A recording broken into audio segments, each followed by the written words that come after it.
ইমান বেমেজালি ইমান খেলি মেলিৰ কোনো প্ৰয়োজনে নাছিল আৰু আহিবই নালাগিছিল সেইটোৱে কথা যদি ৰাজনীতি কৰিছে তেতিয়াহ'লে ইয়াৰ পৰা অনুগ্ৰহ কৰি বিৰত থাকক এজন মানুহক ন্যায় দিবলৈ ইমানবোৰ খেল নেখেলিব এতিয়া এজন খুব সাফা মনৰ এজন সিধা মানুহ আছে मुझे आज सच में समझ आया असम के लोग कितने अंधेरे में जी रहे हैं। आज भी लोगों को ये तक नहीं पता असम में किसकी सरकार है, किस राजनीतिक पार्टी का राज चल रहा है। इतने साल हो गए पर जनता को ये बुनियादी बात तक नहीं मालूम। यार इतनी अंधभक्ति भी अच्छी नहीं होती। आज असम में जो जुबीन दा को न्याय दिलाने की ताकत रखता था वो खुद सड़क पर उतर आया है, पोस्टर लेकर लिख रहा है जस्टिस फॉर जुबिन गर्ग। और जिनके हाथ में सत्ता है वो आज सत्ता का मतलब ही भूल गए। सोचो जरा, क्या जनता जुबीन दा को न्याय दिलाएगी, या वो न्यूज चैनल्स जो सरकार के लिए स्क्रिप्ट लिखते हैं, या वो पॉलिटिकल पार्टी जिसके हाथ में सत्ता है वो जुबीन दा का न्याय दिलवाएगी। मुझे तो अब लगता है सीआईडी को भी प्रोटेस्ट करनी चाहिए। Justice for Zubeen Garg. ये सब क्या हो रहा है असम में? एक तरफ आवाजें बंद की जा रही हैं और दूसरी तरफ जो आवाज उठा रहे हैं उन्हें पॉलिटिकल कहा जा रहा है। और अगर असम अपने जज्बे के लिए भी खड़ा नहीं हो सकता तो फिर किस लिए खड़ा होगा?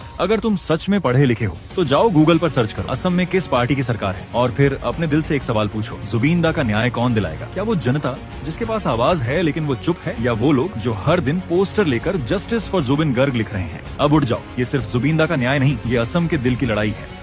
চাৰিওফালে অকল জুবিন অনুৰাগী, প্ৰকৃত জুবিন অনুৰাগীসকল আজি ওলাই আহিছে। চাৰিওফালে কেৱল জুবিন অনুৰাগী আপুনি দেখিবলৈ পাব। এই কোন এই বৰ্ডটো এইটো অলগৰ্ধ এটা অকল চিঞৰে কাজিয়া কৰে ব্ৰেইনত একো নাই।